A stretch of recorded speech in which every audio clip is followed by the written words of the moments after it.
wide. You go to The Athletic, gives the Tigers A- on these trades.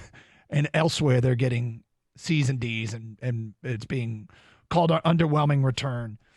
And I don't feel like this is a check plus for Scott Harris in this moment of time.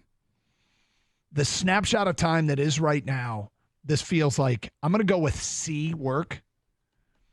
I think it is. They did what they were supposed to do. They traded their rentals, and I'm happy about that. Last year, they didn't trade one of their rentals. This year, when a deal fell through with the Yankees for Flaherty, which is being reported that the Yankees were going to be making a trade with the Tigers, or were interested, very interested, and the Tigers were interested in what the Yankees had. Guess what? The Yankees backed out because of the medicals, according to reports. This year, Harris had a plan B. Last year with Erod, he did not. So I'm going to give it a C, but I caution C's or A's or however you feel today.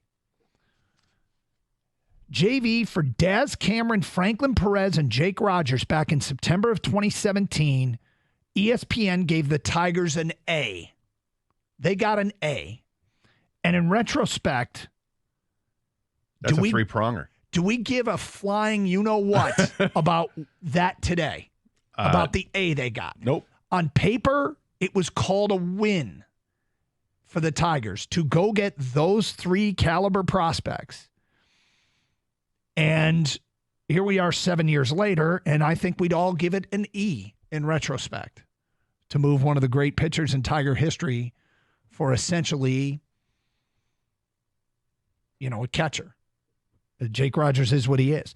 David Price for Daniel Norris, Matt Boyd, and Jairo Laporte. Remember that trade? I remember Jairo Laporte. Guy could not throw a strike. The Detroit Tigers got a B+ for that. Mostly inconsequential in the grand scheme of things.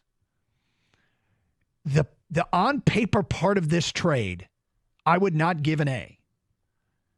But trades should be judged on what happens on the field. And Scott Harris, honestly, his legacy isn't did he get an A by the experts on the days he made trades. His legacy is does Theron Lozano or Montevello, the pitcher, or Eric Silva, the pitcher, or Trey Sweeney, the shortstop, do these guys help the Tigers win? And right now, it feels like the probability of that is low, given what these players are ranked. But at the end of the day, the judgment that we want to do right now, and we all want to do it, including me, and I'm doing it, I'm giving him a C, is inconsequential to what actually happens on the field. Yeah, and I understand all that. I think when you start, the problem is none of us are scouts, right? We're not out there literally scouting players, charting pitches, and ranking on the 20 to 80 scouting scale of the 5 tools and all that. What we're doing at best is we're looking at statistics and trying to cobble together what that means, maybe going back, maybe even doing deeper dives, looking at individual game logs and looking at trends and stuff like that. Maybe you know how many Lozano at bats I watched last night? I'm just saying, yep. This is what people do. So they look at stats and then they compare it against others. I think what set people off on the wrong foot really was when you saw what Houston got in return. Mm-hmm. Or I should say what Houston gave up to Toronto in return for a Kikuchi, who's a far lesser pitcher than Jack Flaherty. And at the time, people got, oh, that's a lot they got. I'm excited. What are they going to get for Flaherty? Right? That's what people were saying. What are they going to get for Flaherty? Yep. And then they take Jack Flaherty out of the starting lineup on Monday night, and ooh, that must mean something's afoot. Something's afoot. Well, apparently something was afoot. The Yankees were interested, and they had a deal, and then the Yankees reportedly backed out because of medical concerns. Okay, can I understand that? Yeah, I can understand that. Jack Flaherty just had a couple injections, even though he's made 3 starts since then, and he's looked awfully good at that since he's come back.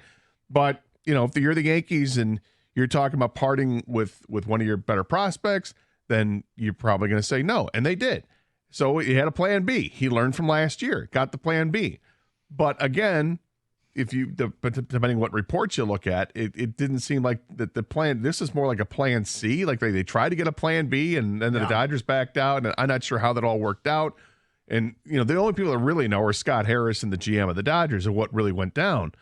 But in the end, when you get the players back, and then you start comparing the players the Tigers got back in that deal with the players that Toronto got back in their deal, just by numbers, statistically, it's underwhelming because it looks like Toronto's players they got back were better. But players are playing in different leagues in the minor leagues. Scouts rate different players differently. I don't know what to think. Again, this is, and I'm glad you brought up with the Verlander trade that it yielded an A trade grade from people. And of course, in reality, it's yielded nothing. So we're not going to know for a while. We're going to do the thing we do, which is evaluate it in the here and the now and acknowledge that our evaluations are go up in thin air the moment they're done, because what matters is what happens on the field. Right. And take this for what it's worth. Again, it's more rankings and stuff like that. But the 4 players that the Tigers got yesterday, at least the 2 players they got in the Chafin deal, and the 2 players that they got, or maybe it's 1 player in the Chafin deal and the Canna deal, and then the 2 players they got in the Dodgers deal, they have 4 new additions to their top 30 in MLB pipeline. And it's actually 4 new additions in the top 25 is where these players go in. Silva checks in at 25, Sweeney checks in at 24, Montalvo checks in at 20, and in at number 5 is Thayron Lorenzo. So here's the thing about Lorenzo, and I want to bring this up and then get to phone calls and feedback at 248-539-9797. It's kind of a unique situation in that he was most recently playing with the Great Lakes Loons, which means there's somebody out there that's seen him play. Oh, yeah. We got somebody that's gone to a Loons game up there in Midland to see the Dodgers Class A affiliate that's up there. We should talk to Dan Hasty. Well, he does West Michigan Whitecaps. Well, you know who plays the West Michigan Whitecaps. Do they play him? I think they're in the same league. Are they? I thought one was high A and the one was low A. But whatever. If they do, both then high A. Are they? Okay. 248-539-9797. Somebody out there seen Lorenzo. Now, I don't know if you paid any attention. I mean, when you go watch those teams, are you really zoned in on prospects? But if anybody has, look forward to it.